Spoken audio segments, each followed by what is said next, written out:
ಅದನ್ನು ಅವ್ರನ್ನೇ ಕೇಳಿದ್ರೆ ಉತ್ತಮ ಅಂತ ಅನಿಸ್ತದೆ. ಯಾಕಂದರೆ ಅವರು ಕಳೆದ ಬಾರಿ ನಾವು ಮಹಾರಾಜ ಚುನಾವಣೆಯಲ್ಲಿ 56,500 ಮತಗಳನ್ನು ನಾವು ಹೆಚ್ಚಿಗೆ ಕೊಡಿಸಿದ್ದೀವಿ. ಆ ಸಂದರ್ಭದಲ್ಲಿ ಅವ್ರು ಬರಲಿಲ್ಲ, ನಮ್ಮ ಚುನಾವಣೆಯಲ್ಲಿ ಅವ್ರೇನು ಬರಲಿಲ್ಲ. ಈಗ ಯಾವ ಬೇಸ್ ಮೇಲೆ ಕೇಳ್ತಾರೋ ನನಗೆ ಗೊತ್ತಿಲ್ಲ. ಅವರು ವ್ಯಕ್ತಿ ಅವ್ರದ್ದೇ ಆದಂಥ ಸ್ವಾತಂತ್ರ್ಯ ಇದೆ, ಅದಕ್ಕೋಸ್ಕರ ಅವ್ರು ಕೇಳಿರ್ಬೋದು, ಅದೇನು ತಪ್ಪು ಅಂತ ಅನಿಸಲ್ಲ. ಆದರೆ ನಮ್ಮ ಕ್ಲೈಮ್ ಏನಂದರೆ, ನಾನು ಇಷ್ಟು ವರ್ಷ 3 ಬಾರಿ ಅಲ್ಲಿ ಎಲೆಕ್ಷನ್ ನಿಂತಿದ್ದೀನಿ. ಚುನಾವಣೆ ನಾನು 2013ರಲ್ಲಿ ಇಡೀ ರಾಜ್ಯಕ್ಕೆ ಗೊತ್ತಿತ್ತು. ಅವತ್ತು BJP, KJP, BSR ಅಂತಕ್ಕಂಥ 3 ಪಕ್ಷ ಇದ್ದರೂ ಸಹ ನಾನು ಟಿಕೆಟೇ ಕೇಳಿರಲಿಲ್ಲ.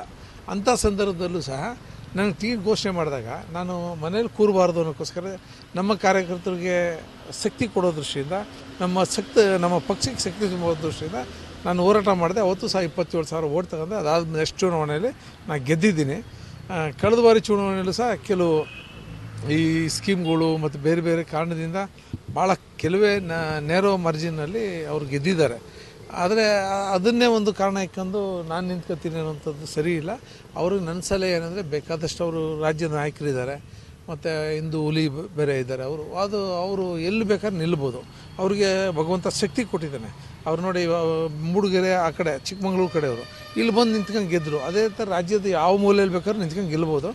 ಅಲ್ಲಿ ಗೆಲ್ಲುವಂಥ ವ್ಯವಸ್ಥೆ ಆಗಲಿ. ನಾನು ಯಾವ ಊರಿಗೂ ಹೋಗೋಕ್ಕಾಗಲ್ಲ, ಇರೋದು ಒಂದೇ ಊರು, ನಂದು ಹುಟ್ಟೂರು ಇದು. ಇಲ್ಲೇ ನಾನು ಹೋರಾಟ ಮಾಡಬೇಕಾಗುತ್ತೆ. ನಮ್ಮ ಹೋರಾಟ ಏನಿದ್ರು ಇಲ್ಲೇ.